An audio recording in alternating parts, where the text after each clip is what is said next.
Welcome. I'm Kristen, and this is the Simple, Handmade, Everyday podcast where I talk about living a creative, intentional life. I like to chat about quilting, knitting, what I'm reading and watching, and even a little bit about keeping a cozy, organized home. You can find me online at my blog, Simple, Handmade, Everyday at KristenEsser.com, or on Instagram at Kristen Esser. I've got my cup of tea in hand, so let's settle in for a chat. Welcome to episode 7. I'm so excited to be here. I'm sitting here with my Trader Joe's well-rested tea. It's kind of like a chamomile blend, just tea bags. But I've been feeling a little bit under the weather the last couple of days, and I drink a lot of tea, but too much caffeine or too much black tea kind of irritates my stomach, makes me a little jittery. So I've got this kind of nice tea that I sometimes drink at night, and it's more than just chamomile tea. I actually went to pull a tea bag out so I could tell you what was in it, but I have thrown away the box, and it's not on the tea bag. But it's like just really nice and comforting, and it feels good on my throat. I've got a little bit of sore throat and a big headache, but this is my date with you guys on this day every other Tuesday. And so I feel compelled to record because I want to, not because I have to, but I enjoy it. So that's my tea for the day. If this is your first time listening, welcome. I hope you enjoy, and there's a few other episodes for you to check out if you feel so inclined. And for those of you who have listened before, welcome back. I truly appreciate you sharing this time with me. As a matter of fact, I wanted to just give a little bit of a shout out to some of the faithful commenters. I love comments, people. I love them because it feels like I want it to be like a conversation. I want to build a little community here. So I just really appreciate when people stop and comment on the post. So first of all, Michelle from Cole and Taffy, who makes absolutely beautiful things, you guys. If you don't follow Cole and Taffy on Instagram, you totally should. She is my kindred spirit, and thank you for so faithfully commenting on probably every episode. I love it, and so thank you for that. Quilt and Jenny, Francis, Vicky, thank you so much. Who else do I have here? I'm scrolling. Yeah, I guess that's mostly it. So thank you again, and I didn't get any new reviews since last podcast, so please, if you feel so inclined, head over to iTunes and give me a review so that this podcast shows up for people who are searching for quilty, knitty, cozy podcasts. And there are a few more ratings, but I don't know who those are from, so thank you if you did that. I appreciate that very much. Let's talk about what's been happening around here. I'm in that period of time when you have a senior in high school and school is out in like 6 weeks and things are just insane. It's all prom and grad night. And if you've ever had a kid, or, I kind of experienced this as the kids, left preschool or elementary school or middle school, everything is the last time. So for instance, Jonah just finished up the spring musical. And this is something that we've been going to for years because my daughter Chloe was very involved in musical show production, was always involved in the spring musical at the high school, acting in it. And then later on in her junior and senior year, she just really found her passion for producing and directing those kinds of shows. And Jonah is the musician, and he's been in the pit orchestra. So he played guitar when they did Grease, and he played guitar for Les Mis last year, which was amazing. And this year's play is Into the Woods. We watched the movie version of it once we found out that's what it was, because I was unfamiliar with it. And it is not my favorite musical. I feel like people feel like it is their favorite musical, or it's totally not. I don't feel like there's a lot of middle ground on this. The songs are not as catchy. I mean, when you just come off Les Mis with kids who can really sing, which they really had kids who could sing, Into the Woods is just, the songs aren't as catchy. The story is not as compelling. But that said, these kids did a beautiful job. And Jonah has been basically since spring break, 3 straight weeks of coming home at 10 o'clock at night, most nights. And of course, this is going to happen is that, a few weeks in here, because they call it Tech Week, where it's just all the crazy dress rehearsals the week before opening night. And then there's like 5 shows the opening week. And another 5 the second week. It's insane. And so, as is going to happen, somebody gets sick, and then you've got 150 kids that are all working so closely for so many hours, and they all start getting sick. And so last week Jonah was sick, but he just had no choice, right? The show must go on. He lost his voice. I just kept saying, well, just be grateful that you're not one of the singers.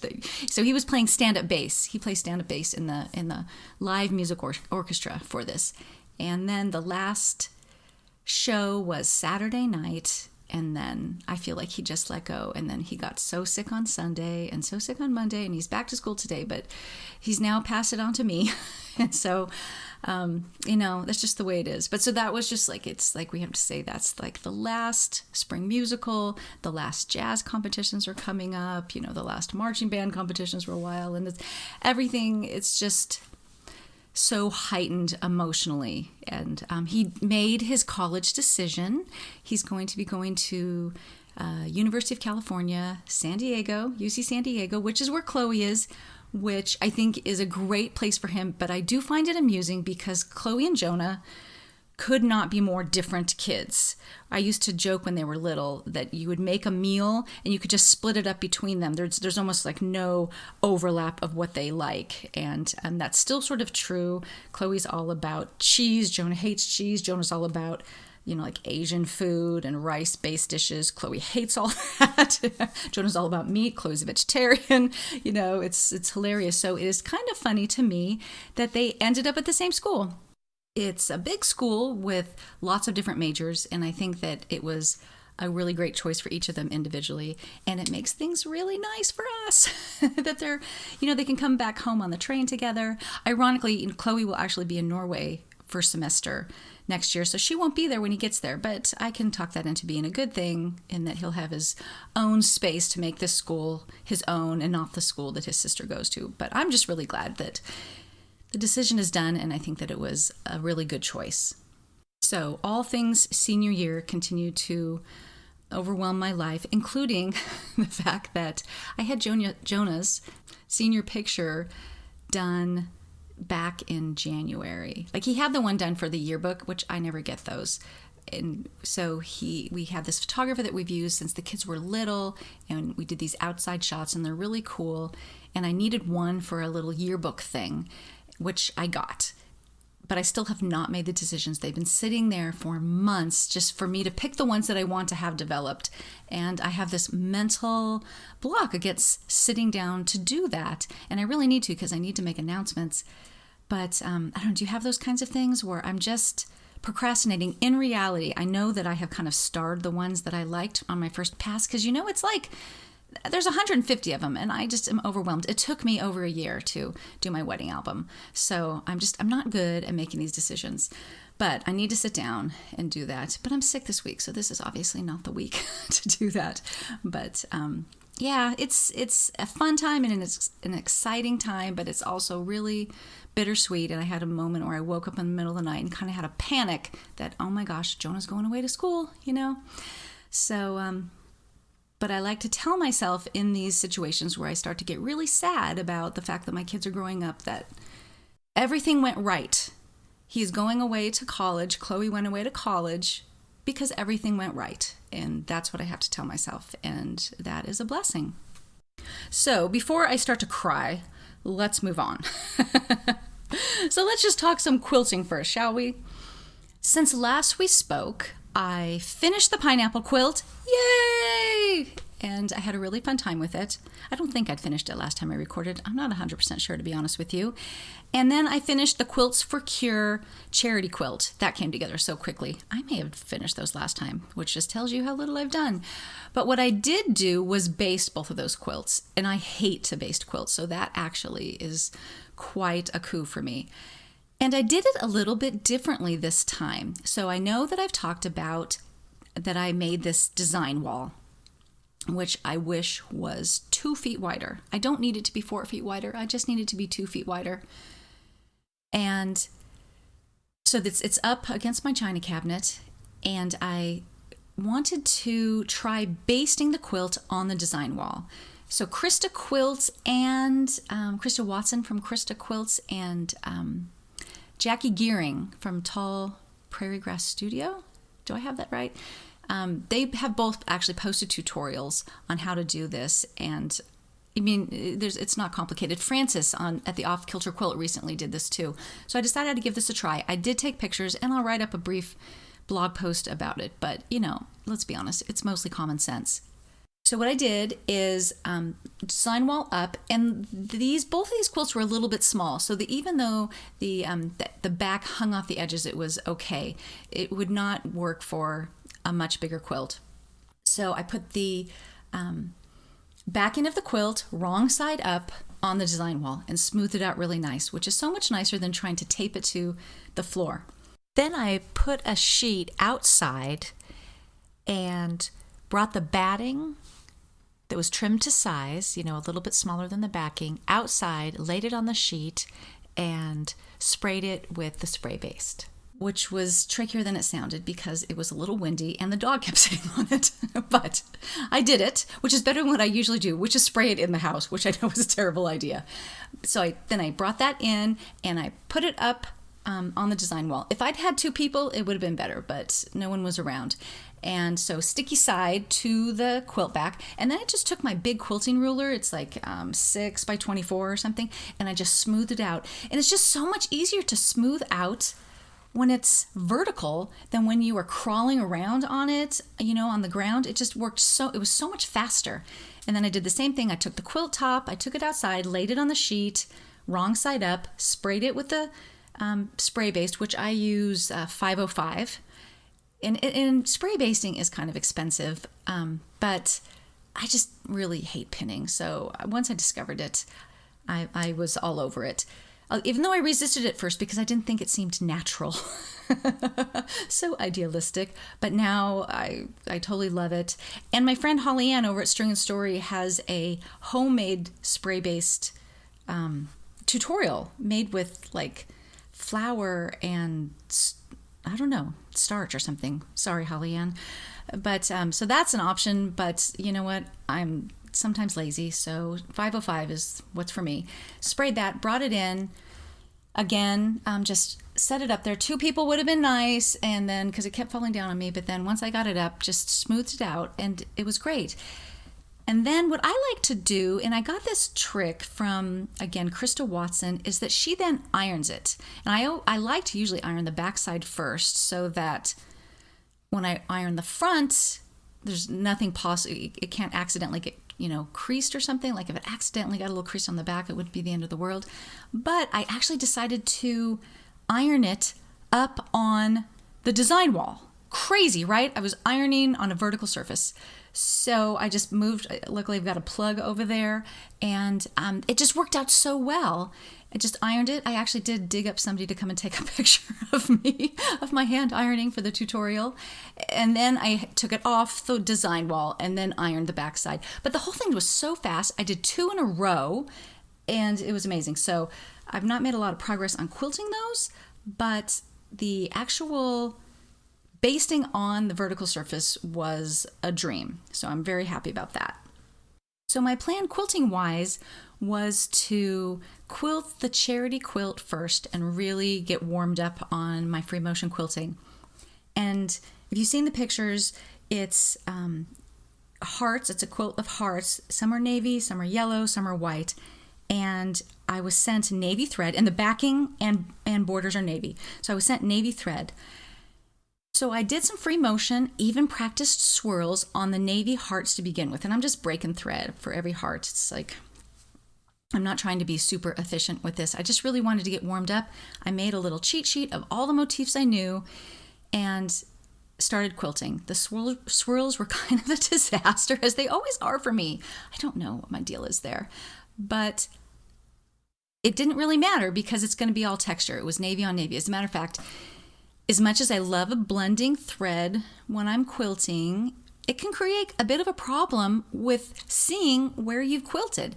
So I had my daylight slimline lamp just like 2 inches above it, just shining directly on, because navy thread, navy fabric, it was so hard to see. I had my reading glasses on, like everything I could do to really see that, and it was difficult. But now I'm at a little bit of a standstill without quilting because what I have left to quilt are the yellow and white hearts with navy thread. And that is scaring the bejeebers out of me. Now, what I want to do is switch to yellow thread and leave the navy on the back. Because if I switch to yellow thread entirely, then I'm going to have this highly contrasting thread on the back. So I'd like to have the light on the top and the navy on the bottom, but we all know that tension-wise, that is, you need absolutely perfect tension for the navy thread to not poke up to the top or the light thread to poke through to the bottom. And I'm just frankly not brave enough to quilt with navy thread on a yellow heart. So I'm at a standstill. And this is going to be due soon. I need to get it back to them, to Quilts for Cure. So I'm just kind of, I'm procrastinating badly. And so that's where I am there. But I am rescued because I have another piecing project. So I showed in one of my stories, Instagram stories last week, that I got a package of the new winter line from Minky Kim called Winter Tales, and it is so cute. I don't know if you've ever seen her fabric, but she does all the great sewing illustrations, and she just has this beautiful, adorable drawing style, and it is so reflected in her fabric. So I'm looking at it right now, and there are Christmas trees and penguins and foxes, and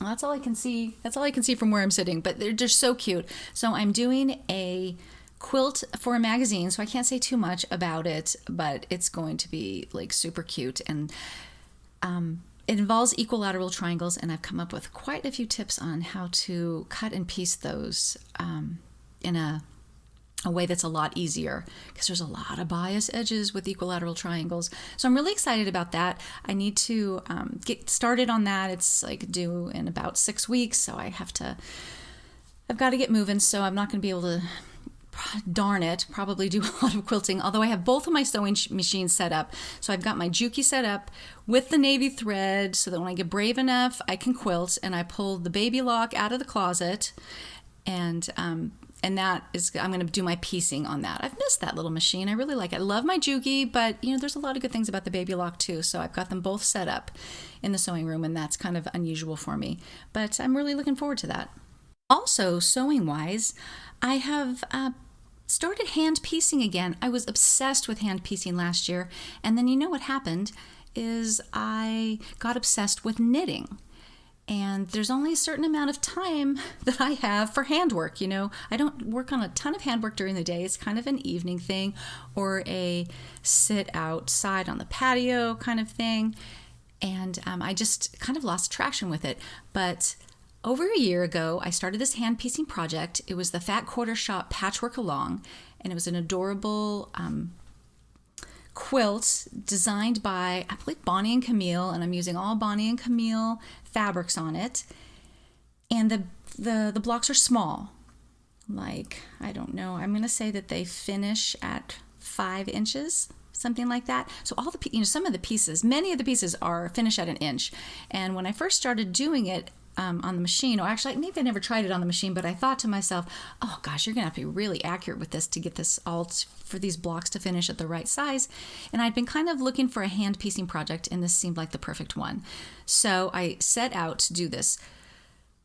They would release 1 block a month. It was a charity thing, so you paid for the pattern by making a donation to St. Jude's, which I did, and then you made 6 of those same blocks every month. And that seemed pretty doable. And I kept up with it really well for most of the year. Like, there were times I would fall a month behind. Some of the blocks went faster than others. But really by about November, I was in really good shape on it. And then the December blocks came out. And then I rediscovered knitting. So those December blocks are not done. And I think they are the only blocks I haven't done. So I finished marking them up last night, and I'm really, because I actually draw the seam allowance on the back side of every one, and someday I hope to either learn to eyeball it or just to kind of place little dots or something, but I find I have better success if I just take the time to mark them out, which is just something I do, while I'm watching TV or something. So I'm excited about getting going on that again. I was actually had these big plans in 2018 to do a series of YouTube tutorials on how to hand piece. And because I think it has the same mental benefits that knitting does, just that working with your hands quietly, no machine. It's very portable. There's just so many good things about handwork. So I was going to do that.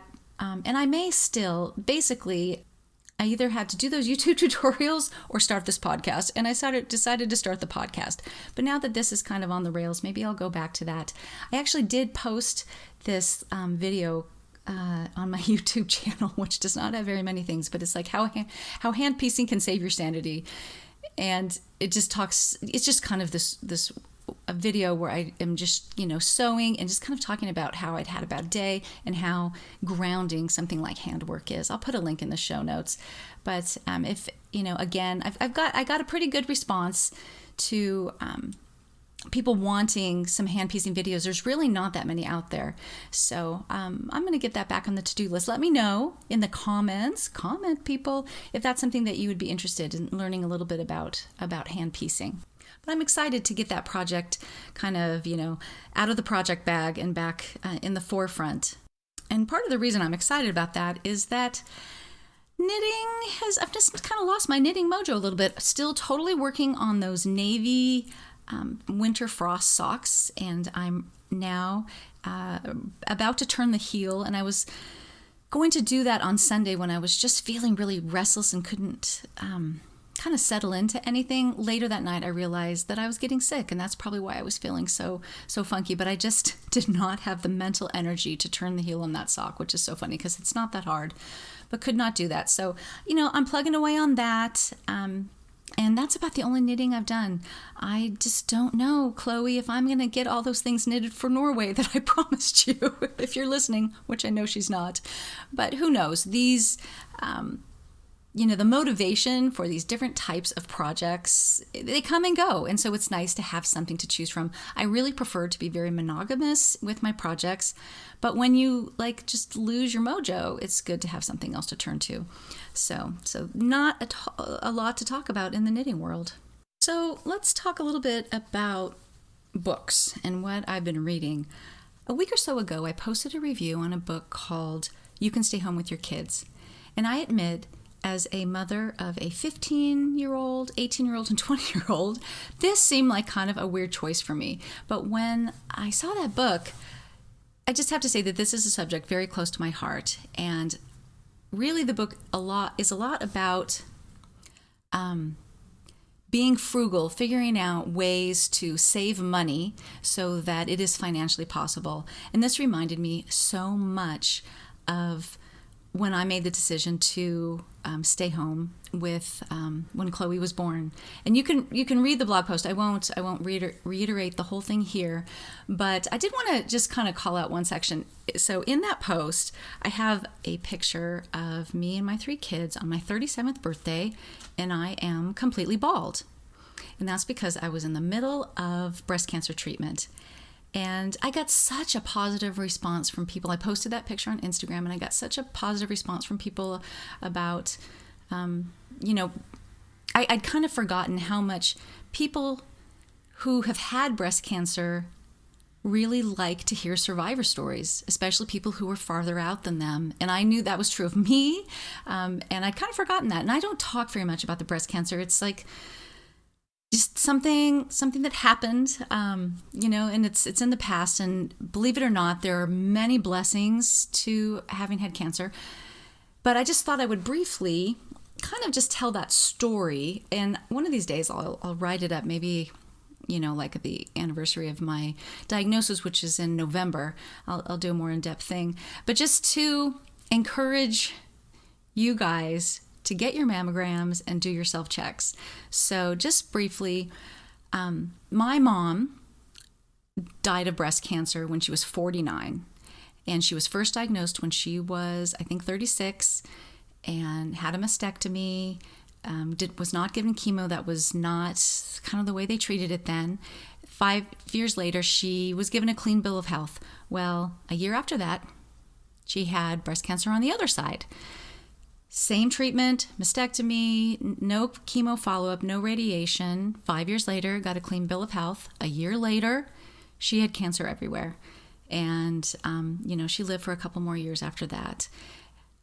This was not a huge surprise because her mother died of breast cancer when she was 42. And my mom comes from a family of 10 kids. And I have since been tested. I have the gene, obviously. This gene runs in this family. Considering the fact that there are 6 girls in this family, very few have actually ended up with cancer. I have a cousin who died young of breast cancer, but she didn't even have the gene. That was just like bad luck. So I feel like this gene has just run straight down from my grandmother to my mother to me. And so I was obviously, on alert. I was doing self-exams. I started mammograms early because of my history. So I was on alert. But after I had Ben, I was nursing. And I tended to get clogged milk ducts. I thought I had one after I did my treatment, the warm compresses and all the things you do when you have clogged milk ducts.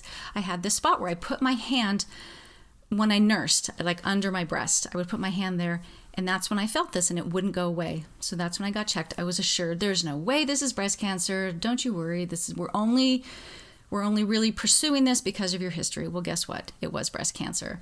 And Ben was 8 weeks old. Jonah was 2 and Chloe was 4. So it was terrible. It was obviously very scary.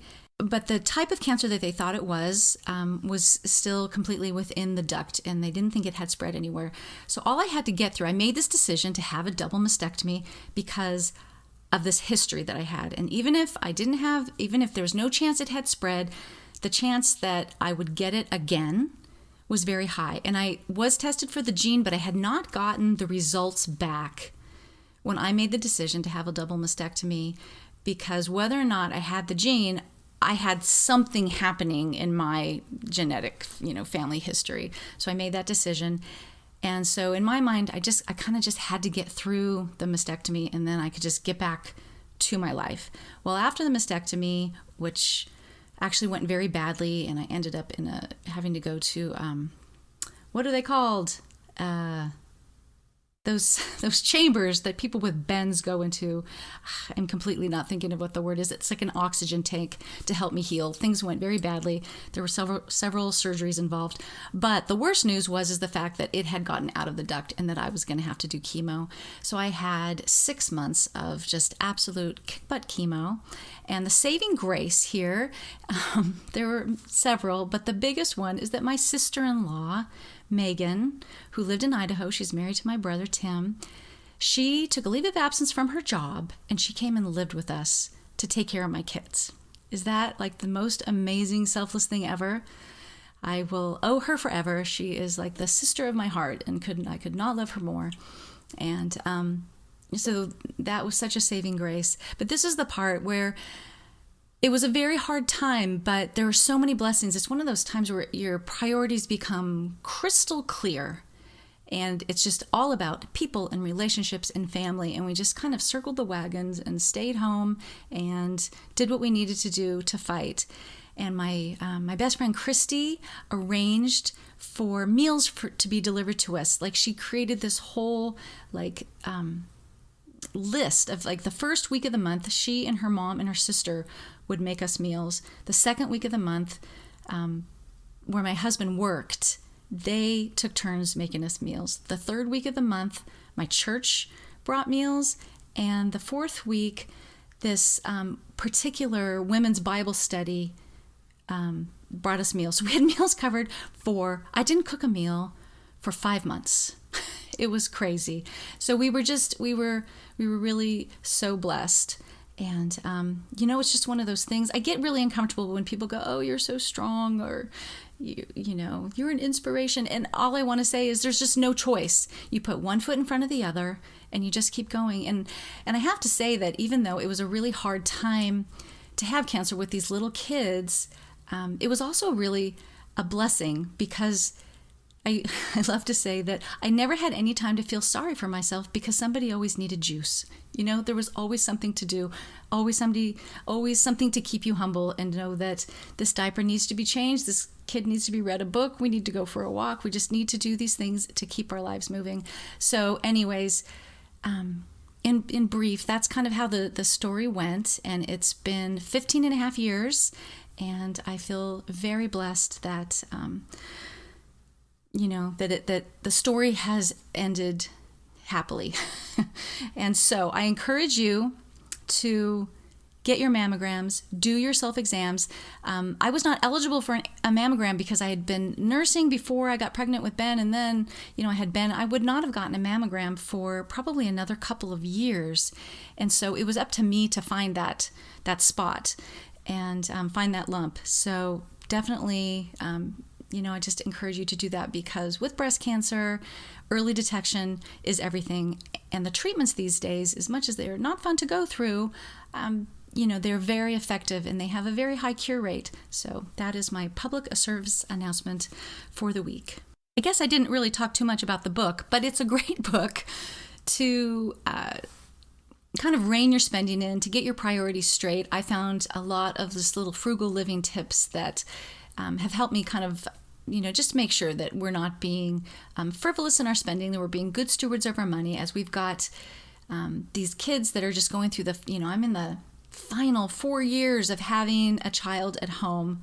Let's not go into that before I start crying, but I want to be here. The way we live and the rundown cars that we drive enable me to just work part-time from home so that I'm here and when the kids get home from school, and that's important to me.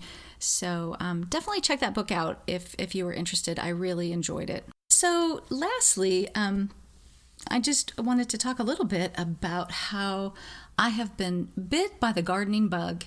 And this is something that I have avoided the last couple of years. We have always had a garden. We've lived in this house for 22 years, and we have had a garden every year except maybe the year that I was being treated for cancer. Now that I think about it, we might have let it go that year. We let a lot of things go that year. But I love having, and when I say garden, I mean a vegetable garden. We always have, planters full of flowers and things like that. But, as I have gotten into other hobbies like sewing and knitting and things like that, there's just only so many hours in the day. So my interest waned. I used to be a very avid gardener.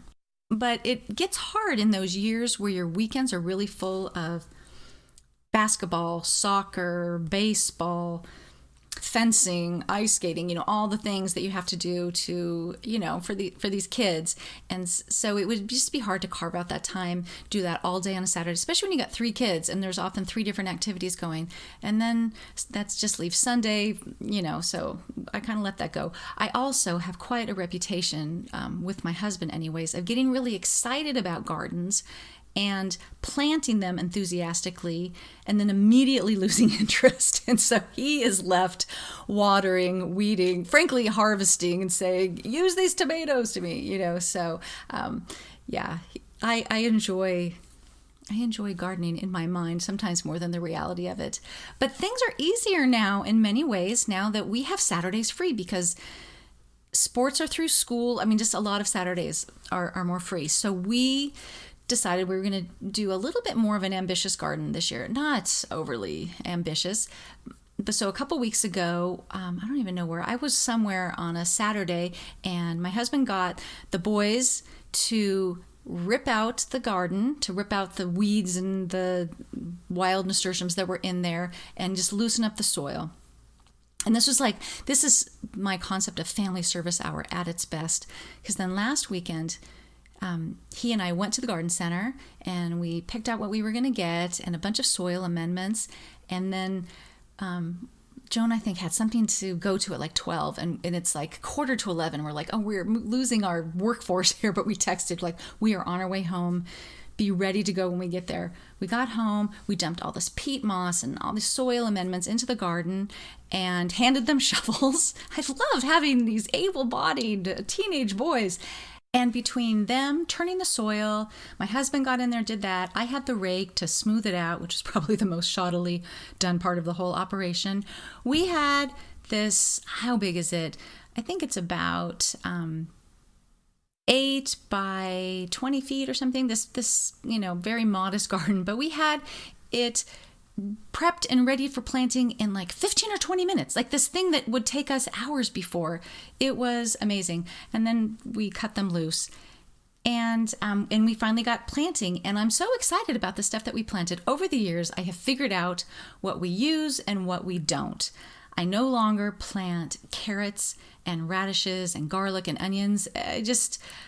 As much as I want to be that person that goes out at night and pulls the carrots and radishes from the ground to have in our salad that night, I just don't do it. I don't do it. Well, we have very clayey soil, but after 22 years of amending, it's not that bad. But the carrots used to come out just like these little round balls because the ground was not sort of loose enough. But we planted 3 blackberry bushes, which I'm very, very excited about. We used to have a blackberry bush all the years the kids growing up, and I apologize to any of you in the Pacific Northwest who consider a blackberry bush a weed, but we love them. And I just have all these amazing pictures of the kids when they were little, like after dinner, walking out to the garden and just like gorging on blackberries with little stains running down their face and everything. But the last blackberry bush sort of gave up the ghost a couple of years ago, and I don't know why we didn't replant it right away, because I wasn't interested in gardening, that's why. But we have now with 3 different varieties, so I'm excited about that. And then they won't really do anything this year. They will really bear fruit next year. So I planted sunflower seeds between them, and that will cover up the big wall that is back there. We planted 5 varieties of tomatoes, and I planted marigolds all around those. There's a lot of flowers in this vegetable garden. We were going to do a bean teepee, which we used to do when the kids were little. And again, I have these pictures of them sitting inside the bean teepee. But when we got to the garden center, they had strawberries. So we're going to do a strawberry patch instead. And every year, the one thing we do pretty consistently is, this sounds probably kind of weird to some people, is we grow jalapenos. And my husband pickles them in these jars, and we eat them year round, and we run out of them. We love them so much. So we've got some of those going. And I did plant, I got this variety pack of lettuce seeds that I'm planting between the peppers because I think they will come up sooner. And so I am going to slightly indulge my fantasy of going outside to clip lettuce for our salad. Maybe I should, as long as I'm having the fantasy, maybe I should throw some carrots and radish seeds in the ground too. But I have had kind of a successful lettuce cutting garden before. And so we'll see if that really works. So I'm very excited about that. So that kind of just like took all my creative energy. Last weekend, did no sowing or anything, but now that's in the ground, we're watering it, and as we continue to kind of work our way around the backyard, weeding and replanting and things like that, that garden can continue to thrive. But I'm really enjoying just being outside. I'm resisting sitting in the sewing machine right now because I feel stupid sitting inside when it is 72 degrees and beautiful outside. You know what I mean? So that's why I need things like knitting and handwork so that I can indulge this passion I have for creating, but do it outside, preferably, with a glass of wine. So that's kind of what's going on. It was just, to me, that realization that we have these able-bodied boys and they were so helpful. I'm like, no, we're losing one. We're going to be down to 1 next year as Jonah goes off to college. But before that happens, I'm going to invoke the family service hour for washing all the windows in this house, because now that it's spring, that needs to be done. And I just love how I feel like the light changes when it's not being filtered through grimy windows. So that just about does it for this episode. Thank you again for sharing this time with me. I feel honored that you allow me to share this time with you. Make sure to subscribe so that you know when new episodes come out, usually every other week. And leave me a comment, a review, a rating. I really appreciate it. Have a lovely day.